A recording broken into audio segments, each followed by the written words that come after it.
اعوذ باللہ من الشیطان الرجیم بسم اللہ الرحمن الرحیم الحمد للہ الاول بلا اول کان قبلہ والآخر بلا آخر یکون بعدہ الذي قصرت عن رؤيته ابصار الناظرين وعجزت عن نعته اوهام الواصفين ثم الصلاة والسلام على اشرف الانبیاء والمرسلین وخاتم النبیین سیدنا ونبینا ومولانا ومولا الثقلین جد الحسن والحسین ابی القاسم محمد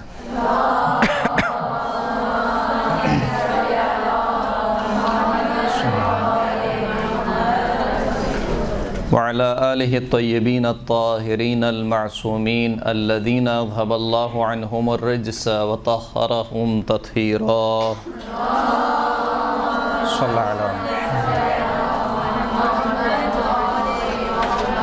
واللعنة الدائمة على أعدائهم أجمعين أما بعد فقد قال الله سبحانه وتعالى في كتابه المجيد والفرقان الحميد بسم الله الرحمن الرحيم اللہ الذی خلقکم من ضعف ثم جعل من بعد ضعف قوة ثم جعل من بعد قوة ضعفا وشیبة یخلق ما یشاء وهو العلیم القدیر صلاۃ پڑھیں محمد و آل محمد۔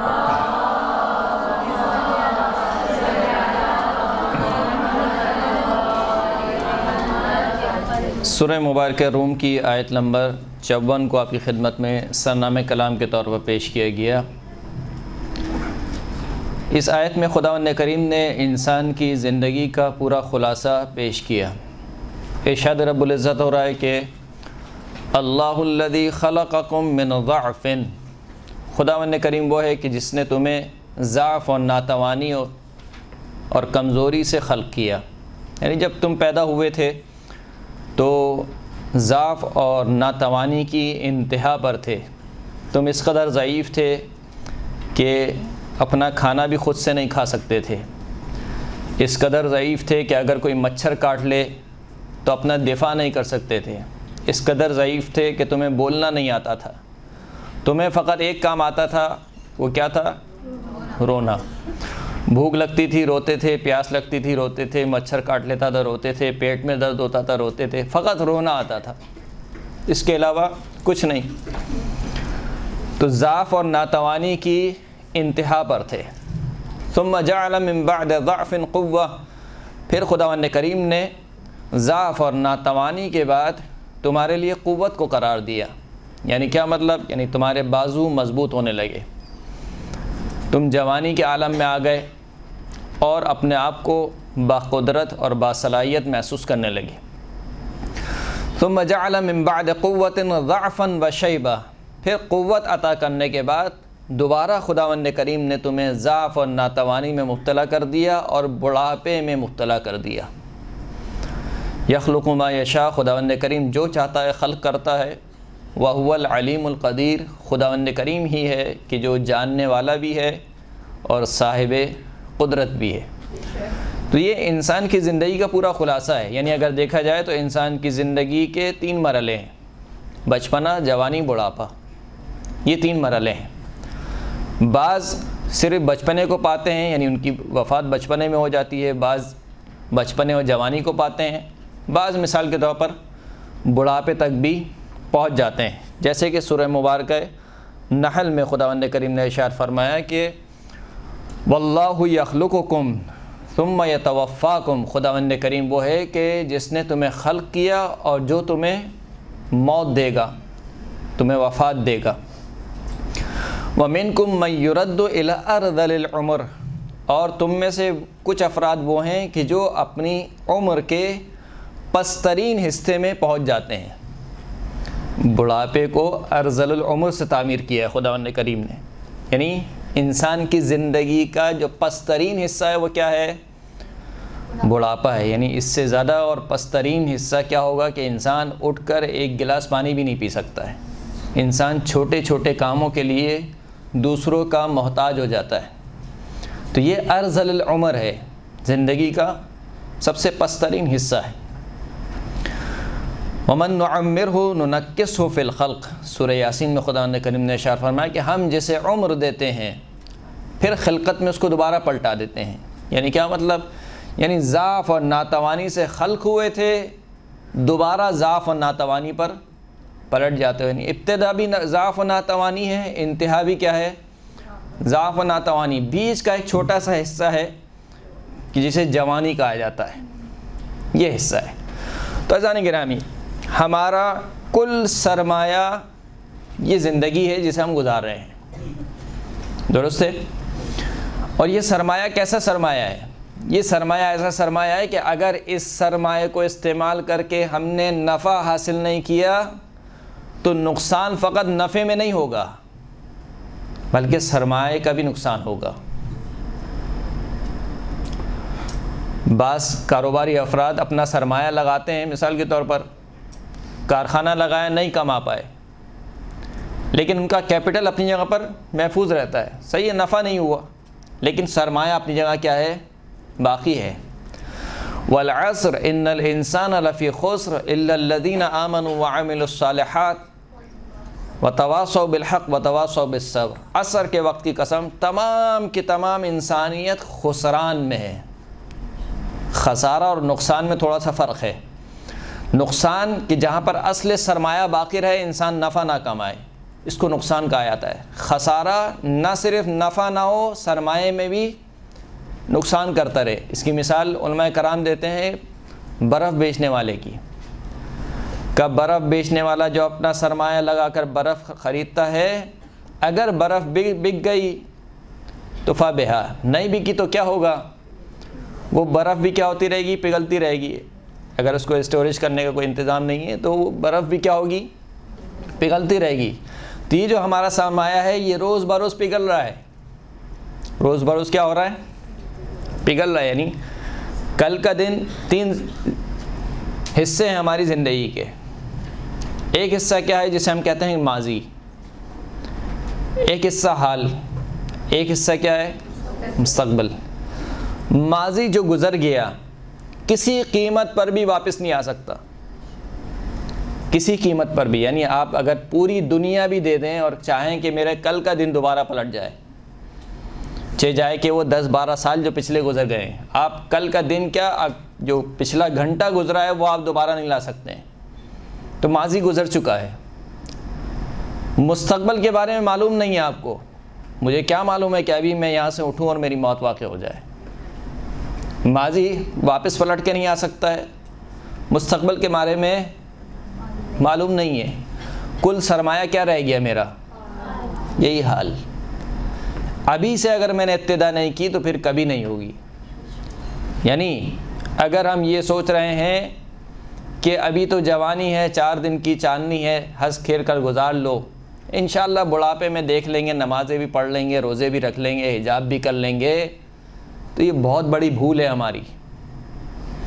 کیا پتہ بڑھاپا دیکھنا نصیب ہو یا نہ ہو، اور کیا پتہ جب بڑھاپا دیکھنا نصیب ہو تو جسم میں اتنی طاقت ہو کہ آپ یہ اعمال انجام دے سکیں۔ آج جب انسان جوان ہوتا ہے تو اس کی تمام کی تمام صلاحیتیں کیا ہوتی ہیں؟ جوان ہوتی ہیں۔ انسان ہر کام کر لیتا ہے، اسے ہر کام آسان لگتا ہے، لیکن بڑھاپے میں جہاں انسان بیماری کے بستر پر لیٹا ہوا ہے، بہت دل چاہے گا کہ مثال کے طور پر 2 رکعت نماز پڑھ لے، لیکن نہیں پڑھ سکتا۔ بہت دل چاہے گا کہ حج انجام دے لے، اب نہیں ہو سکتا۔ تو بہت بڑی غفلت یہ ہے کہ انسان یہ سوچے کہ ابھی تو میں جوان ہوں، ابھی بس گزار لو، انشاءاللہ بڑھاپے میں جا کے پھر دیکھا جائے گا۔ اسی لیے سرکار ختمی مرتبت حضرت محمد مصطفیٰ صلی اللہ علیہ وآلہ وسلم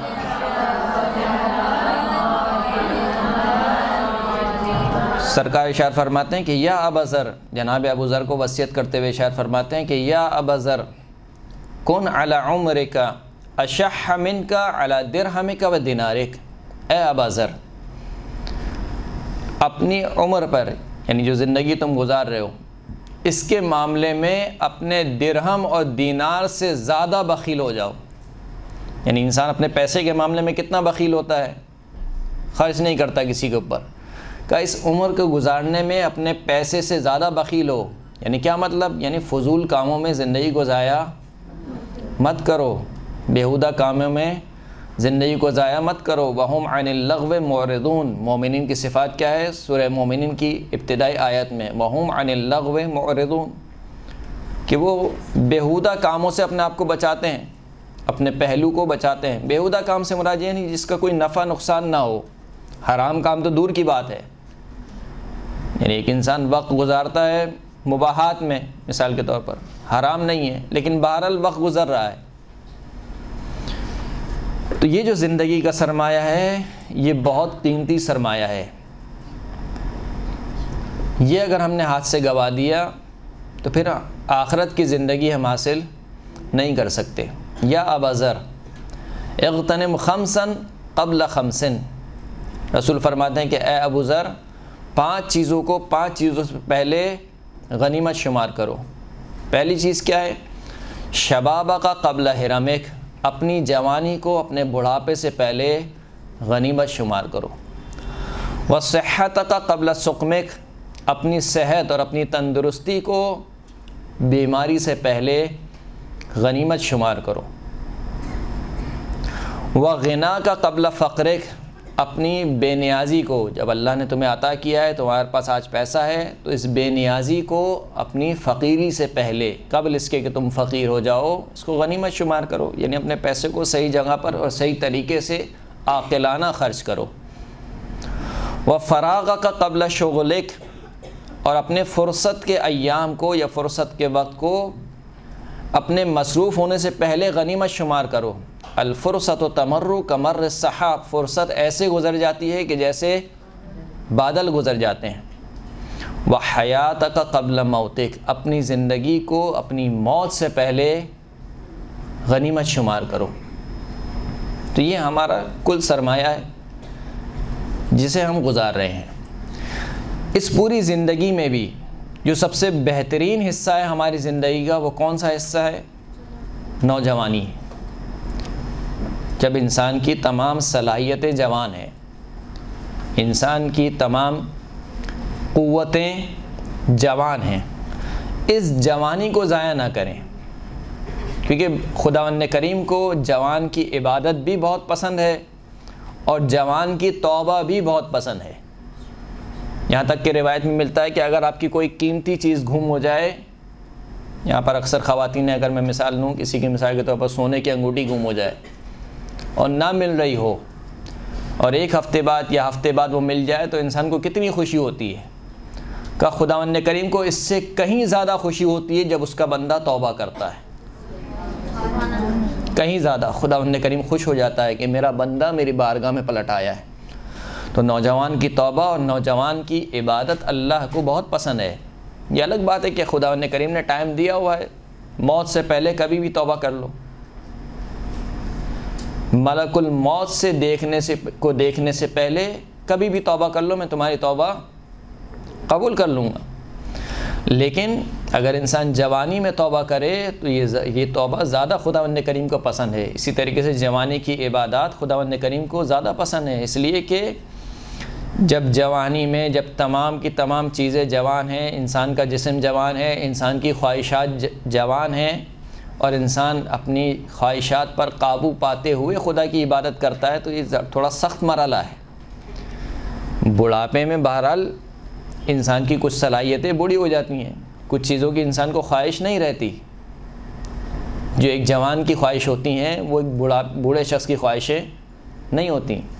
لہٰذا اگر بوڑھا شخص عبادت کر بھی رہا ہے مثال کے طور پر تو ایک طریقے سے فرشتے کی مانند ہو گیا کہ فرشتوں کے پاس خواہشات نہیں ہیں.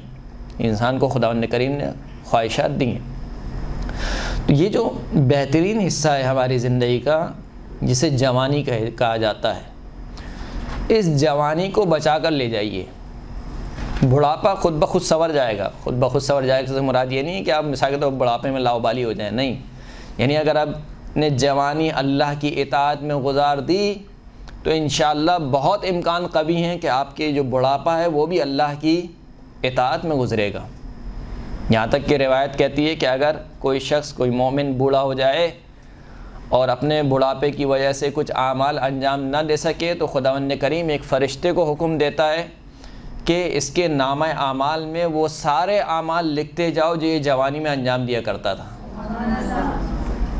اب اگر آپ مثال کے طور پر جوانی میں نماز شب پڑھنے کی عادی ہیں مثال کے طور پر، یا اللہ نے آج آپ کو دیا ہے، آپ ہر روز صدقہ نکالنا آپ کی عادت میں شمار ہو گیا ہے، بڑھاپے میں پہنچ کر مثال کے طور پر حالت نہیں رہی، اب نماز شب نہیں پڑھ سکتے ہیں، تو خداوند کریم کہے گا کہ اس کے نامہ اعمال میں ہر روز کی نماز شب لکھو، کیونکہ جوانی میں کیا کیا کرتا تھا؟ نماز شب پڑھا کرتا تھا، جب اس کے پاس پیسہ تھا ہر روز صدقہ دیا کرتا تھا، آج پیسہ نہیں ہے، اس کے حساب میں ہر روز کا صدقہ لکھو۔ تو یہ جو جوانی ہے یہ زندگی کی بہار ہے، اور دھوکہ انسان یہیں پر کھاتا ہے، اور بہت افسوس کے ساتھ ہمیں یہ کہنا پڑتا ہے کہ کچھ ہمارے جو گھر کا ماحول ہے، جو خاندان کا ہمارا ماحول ہے، اس میں جو بزرگ افراد ہیں وہ بھی اپنے جوان بچوں کو یہی کہتے ہوئے نظر آتے ہیں کہ ابھی تو تم جوان ہو، 4 دن کی چاندنی پھر اندھیری رات۔ اگر اس 4 دن کی چاندنی کو انسان نے اللہ کی اطاعت میں گزار لیا تو پھر انشاءاللہ اندھیری رات نہیں ہوگی، پھر 14ویں کی رات ہوگی۔ مسئلہ یہی ہے کہ ہم اس 4 دن کی چاندنی کو ہی صحیح نہیں گزار رہے ہیں، یہی 4 دن کی چاندنی ہے بھائی، اس کے علاوہ کچھ نہیں ہے۔ ہم بھی یہی سمجھانا چاہ رہے ہیں، یعنی جو چیز آپ سمجھ رہی ہیں کہ یہی 4 دن کی چاندنی ہے، یعنی آپ سے مراد یعنی جو بزرگ خاتون ہیں یا بزرگ افراد ہیں گھر کے جو سمجھ رہے ہیں کہ یہی 4 دن کی چاندنی ہے، تو ہم بھی یہی سمجھانا چاہ رہے ہیں کہ بھائی یہی 4 دن کی چاندنی ہے، میرا کل سرمایہ یہی ہے، اگر اس کو بھی میں نے ضائع کر دیا تو میں خسارے اور نقصان میں ہوں۔ مولا کائنات امیر المؤمنین علی ابن ابی طالب علیہ السلام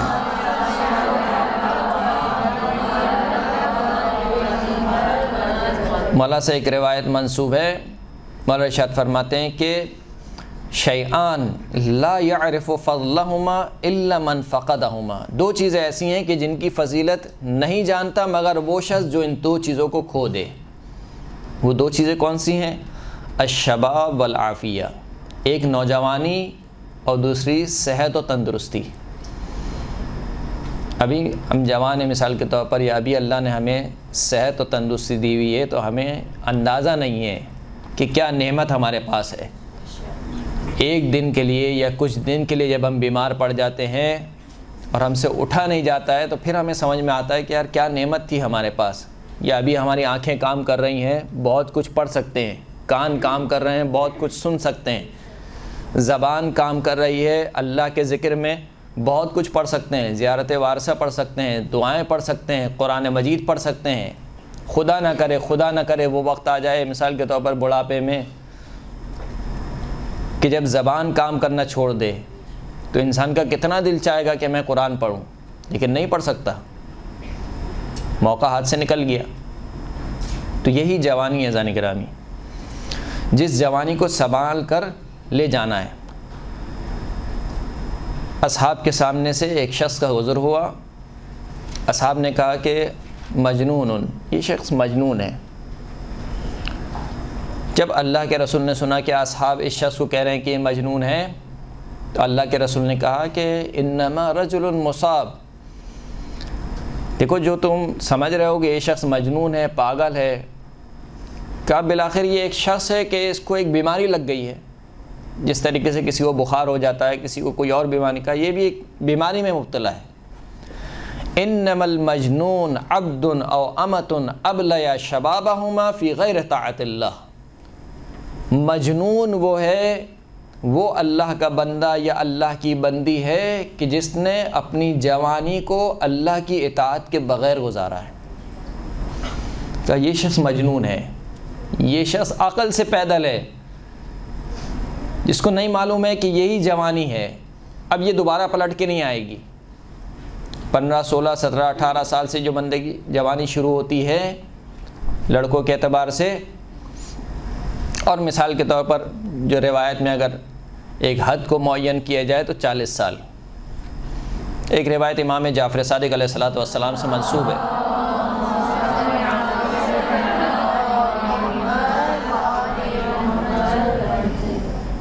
امام فرماتے ہیں کہ اذا بلغ الرجل 40 سنہ، اگر کوئی شخص 40 سال کا ہو جائے، ولم یغلب خیرہ شرہ، اور 40 سال ہونے کے بعد اس کی نیکیاں اس کی برائی پر غالب نہ ہوں.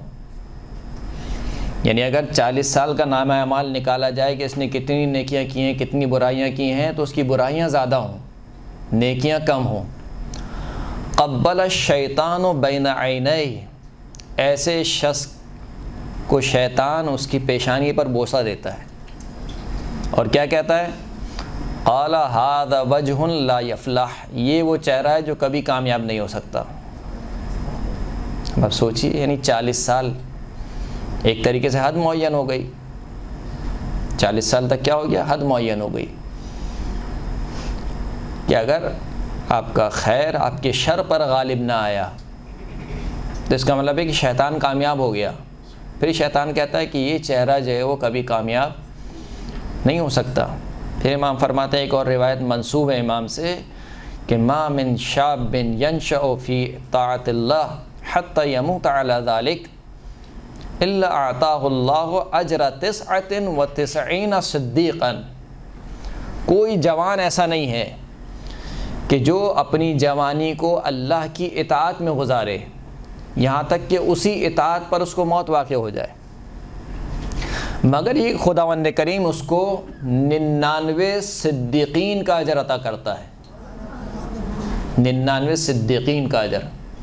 صدیقین انشاءاللہ کبھی موقع ملا تو آپ کی خدمت میں عرض کروں گا کہ ایک ہے صادق، ایک ہے صدیقین. صدیق ایک مقام ہے، جیسے نبوت، امامت یہ ایک عہدہ الہی ہے، اسی طریقے سے صدیقین بھی ایک عہدہ ہے، ایک مقام ہے، ایک منصب ہے. وَمَن يُطِعِ اللَّهَ وَالرَّسُولَ أُولَٰئِكَ مَعَ الَّذِينَ أَنْعَمَ اللَّهُ عَلَيْهِم مِّنَ النَّبِيِّينَ وَالصِّدِّيقِينَ وَالشُّهَدَاءِ وَالصَّالِحِينَ وَحَسُنَ أُولَٰئِكَ رَفِيقًا. جو بھی اللہ کی اطاعت کرے، اللہ کے رسول کی اطاعت کرے، ایسا شخص قیامت میں ان لوگوں کے ساتھ ہوگا کہ جن پر اللہ نے اپنا انعام کیا، اپنا فضل کیا.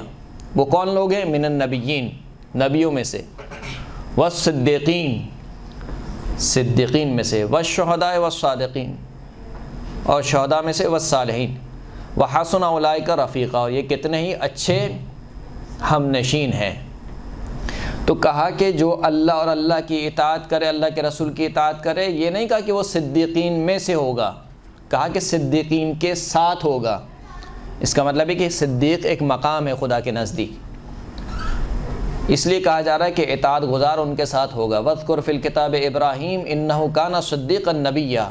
ابراہیم کو یاد کرو ہماری کتاب میں کہ ابراہیم صدیق بھی تھے اور نبی بھی تھے. تو بہرحال ایک اور روایت جو منسوب ہے مولا کائنات امیر المؤمنین علی ابن ابی طالب علیہ السلام سے،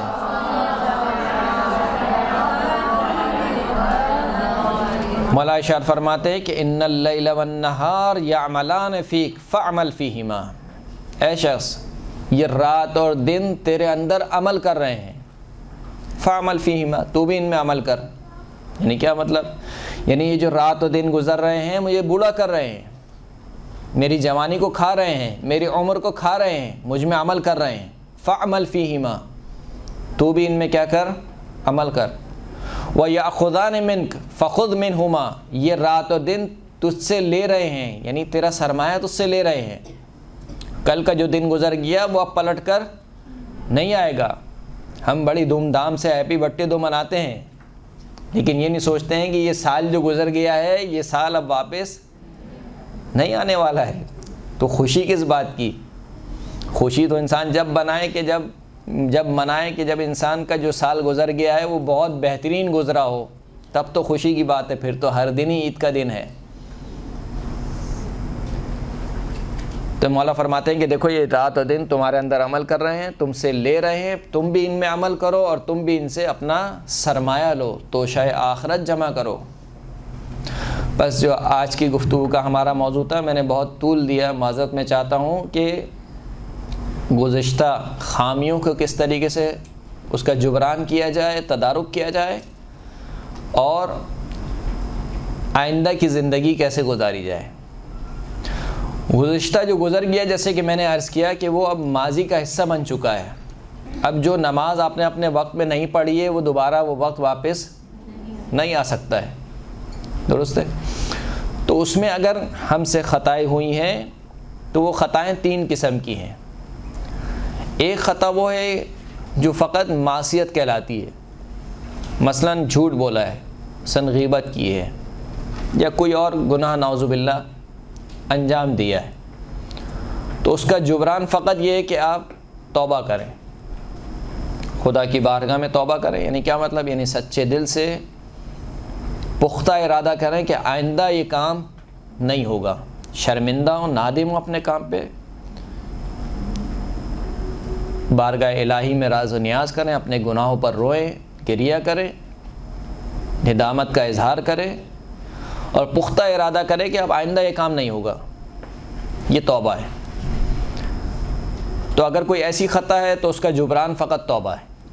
ایک خطا وہ ہے کہ جو فقط خطا نہیں ہے، اس کے ساتھ کچھ پلینٹی بھی لگ جاتی ہے توبہ کے علاوہ، مثلا نماز نہیں پڑھی ہیں، روزے نہیں رکھے ہیں، مثال کے طور پر خمس نہیں دیا، زکوٰۃ نہیں دی، حج انجام نہیں دیا، تو اس میں توبہ کے ساتھ آپ کو کیا کرنا پڑے گا؟ ان کی قضا کرنا واجب ہے۔ نمازیں نہیں پڑھی ہیں مثال کے طور پر 4 سال 5 سال، اپنا حساب کریں اور نمازوں کو ابھی سے پڑھنا شروع کریں۔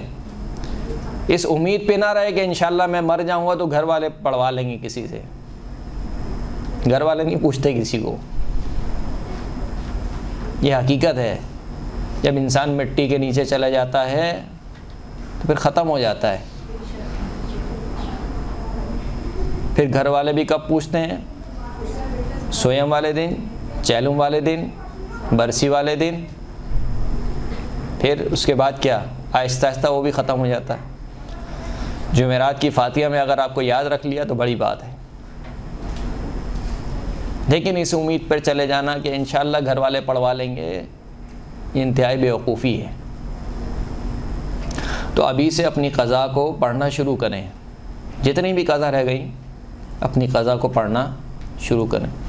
روزے قضا ہو گئے، قضا رکھنا شروع کریں، روزہ کا کفارہ دینا ہے، کفارہ ادا کریں۔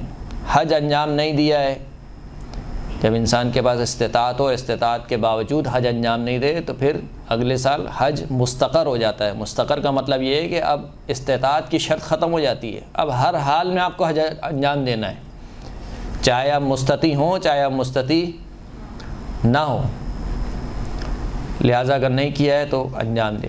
بہرحال یہ جو عبادات انجام نہیں دی ہیں، اگر ان کی قضا موجود ہے تو ان کی قضا انجام دے۔ یہ تو حقوق اللہ ہو گئے۔ دوسرا ہو گیا حقوق العباد۔ کسی کا مال کھایا ہے مثال کے طور پر، یا بچپنے میں، یا مثال کے طور پر جب انسان نیا جوان ہوتا ہے، اسے نوجوان کہا جاتا ہے، اسکول کے ٹائم پیریڈ میں یا مثال کے طور پر کالج کے ٹائم پیریڈ میں کسی کا مال لے لیا، کسی کی کاپی لے لی، کسی کا پینسل لے لیا، یا کسی کے پیسے لے لیے، یا کسی دکاندار کو مثال کے طور پر پیسے نہیں دیے، یہ حقوق الناس ہیں، ان کو ادا کرے۔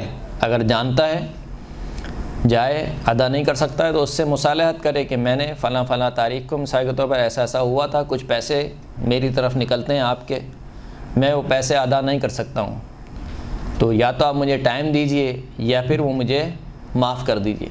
اس کو مصالحت کہتے ہیں، ان کے ساتھ بیٹھ کے مصالحت کرے۔ جانتا ہے دے سکتا ہے پیسے تو لوگوں کے پیسوں کو واپس کرے۔ اگر نہیں جانتا ہے، یعنی اب واپس لوٹانا ممکن نہیں ہے، یعنی مثال کے طور پر جانتا ہی نہیں ہے وہ شخص کہاں رہتا ہے، کہاں چلا گیا، یا اس دنیا میں ہے بھی یا نہیں ہے، تو پھر عنوان آ جاتا ہے کس کا؟ رد مظالم کا۔ رد مظالم یعنی مثال کے طور پر انسان اندازہ لگائے کہ 1000 روپے، 2000 روپے، 10,000 روپے نکلتے ہیں لوگوں کے میری طرف، یہ 10,000 روپے رد مظالم کے عنوان سے اپنے مجتہد کو دے کہ یہ رد مظالم ہے، جیسے خمس آپ دیتے ہیں اس طریقے سے یہ رد مظالم ہے، تو اس کو ادا کرے۔ تو یہ تو گزشتہ کی زندگی ہو گئی جو آپ گزار چکے ہیں۔ اب کیا پروگرام، یعنی آگے آپ کو کیا کرنا ہے؟ اچھا، اس میں ایک بات اور میں عرض کر دوں کہ یہ بھی توفیق الہی ہے، اور اس میں جتنا انسان اللہ کا شکر ادا کرے اتنا ہی کم ہے، کہ انسان متوجہ ہو جائے کہ میں غلط ٹریک پہ جا رہا ہوں۔ خداوند کریم نے انسان کے ساتھ ایک ضمیر دیا ہوا ہے، وہ جگاتا تو رہتا ہے انسان کو کہتا رہتا ہے کہ یہ کام غلط کیا ہے، فلاں کے ساتھ تم نے ایسا کیا، صحیح نہیں کیا، آج نماز نہیں پڑھی، صحیح نہیں کیا. لیکن جب انسان اس ضمیر کی آواز نہیں سنتا ہے تو پھر بالآخر کیا ہوتا ہے؟ ضمیر بھی سو جاتا ہے. پھر کیا ہوتا ہے؟ پھر بقول امام جعفر صادق علیہ الصلوۃ والسلام کے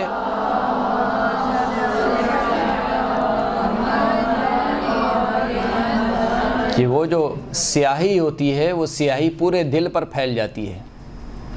وہاں فرماتا ہے جب انسان پہلی مرتبہ گناہ انجام دیتا ہے تو ایک نقطہ انسان کے دل پر بنتا ہے سیاہ رنگ کا. توبہ کر لے تو دوبارہ مٹ جاتا ہے، توبہ نہیں کرتا تو وہ سیاہ رنگ کا نقطہ بڑا ہوتا رہتا ہے جتنی بار انسان گناہ انجام دیتا رہتا ہے. یہاں تک کہ ایک وقت ایسا آتا ہے کہ پورا دل انسان کا کیا ہوتا ہے؟ سیاہ. جب یہ اس مرحلے پر انسان پہنچ جائے تو اس سے بڑھ کر کوئی عذاب نہیں ہے انسان کے لیے. یعنی آپ سوچیں کربلا میں کتنے خطبے دیے امام نے، شب عاشور بھی خطبے دیے، روز عاشور بھی خطبے دیے. جہاں مولا کو موقع ملا خطبے دیتے رہے، نہ صرف خود خطبے دیتے رہے، اپنے اصحاب سے کہا کہ جاؤ ان کو جا کے سمجھاؤ، لیکن سامنے والے کے سر پہ جھک نہیں رہی. کیوں؟ حرام سے بڑھ گئے، یعنی قساوت قلب جسے بولتے ہیں. انسان ہدایت کو قبول کرنے کی صلاحیت کھو بیٹھے، یہ خدا کا سب سے بڑا عذاب ہے. پسر سعد امام کہہ رہے ہیں کہ تو کیا کرنے جا رہا ہے؟ کہا نہیں یہ کام نہیں کروں گا تو میرا گھر برباد ہو جائے گا. کہا میں ضمانت دیتا ہوں، زمینیں چھین لی جائیں گی، میں ضمانت دیتا ہوں، مال و دولت میرا لے لیا جائے گا، میں ضمانت دیتا ہوں. یعنی امام ساری چیزوں کی ضمانت دے رہے ہیں، اس کے باوجود وہ کہہ رہا ہے کہ نہیں مجھے تو رائے کی حکومت پسند ہے. یعنی انسان قساوت قلب میں کس منزل پر پہنچ چکا ہے کہ امام معصوم کی بات اس کے دل پر اثر نہیں کر رہی ہے. تو یہ ایک انتہائی نعمت اور شکر ہے کہ انسان کتنی جلدی متوجہ ہو جائے کہ نہیں میں جو زندگی گزار رہا ہوں اس طریقے سے زندگی نہیں گزارنی ہے. اور ایک ڈرائیور جب مثال کے طور پر اس کو مشرق کی طرف جانا ہو اور وہ مغرب کی طرف جا رہا ہو تو جتنی تیزی سے جائے گا اتنا ہی منزل سے کیا ہوتا رہے گا؟ دور ہوتا رہے گا. اور جتنی جلدی اس کو معلوم ہو جائے کہ میں غلط ٹریک پہ جا رہا ہوں اتنی جلدی اس کو واپس پلٹنا اس کے لیے کیا ہے؟ آسان ہے. جتنا دور ہوتا جائے گا اتنا مشکل ہوتا چلی جائے گی. تو جب انسان متوجہ ہو جائے الم یأن للذین آمنوا ان تخشع قلوبہم لذکر اللہ، کیا مومنین پر وہ وقت نہیں آیا کہ ان کے دل اللہ کے ذکر کی وجہ سے موم ہو جائیں. قاضی فضیل بن عیاض نے جب یہ آیت سنی تو فوراً سے منقلب ہو گیا. ڈاکو، ڈکیت، قطاع الطریق، لوگوں کو لوٹنے والا، جب کسی گھر پر چوری کے ارادے سے یا مثال کے طور پر کہا جاتا ہے اپنی معشوقہ کو ملنے گیا اور کوئی شخص قرآن کی تلاوت کر رہا تھا، یہی آیت پڑھی اس نے الم یأن للذین آمنوا ان تخشع قلوبہم بذکر اللہ لذکر اللہ. تو فوراً سے کیا ہوا؟ منقلب ہو گیا کہ ہاں یہ وہ وقت آ چکا ہے. تو انسان کو شکر گزار ہونا چاہیے اس بات کے اوپر کہ خداوند کریم نے ہمیں توفیق دی ہے کہ کم از کم ہمیں معلوم تو ہو گیا ہے. صحیح زندگی ہم نے جیسی بھی گزاری لیکن کم از کم اب معلوم ہو گیا ہے کہ زندگی اب کیسے گزارنی ہے. اور مستقبل کا برنامہ یا مستقبل کا پروگرام فقط ایک ہی ہے، یا ایھا الذین آمنوا اتقوا اللہ حق تقاتے، اے ایمان والو اللہ کا تقوی اختیار کرو جیسے اللہ کا تقوی اختیار کرنے کا حق ہے. ولا تموتن الا وانتم مسلمون، تمہیں موت نہ آئے مگر یہ کہ مسلمانی کی حالت میں مرو. تقوی الہی بس یہی پروگرام ہے. یعنی پوری زندگی اب کیسے گزارنی ہے؟ تقوی کے ساتھ گزارنی ہے. تقوی اس وقت تک نہیں حاصل ہو سکتا ہے جب تک علم نہ ہو حلال و حرام کا. اللہ کی عبادت اور اللہ کی اطاعت کا جب تک علم نہ ہو اس وقت تک انسان تقوی حاصل نہیں کر سکتا. وآخر الدعوانا الحمد للہ رب العالمین.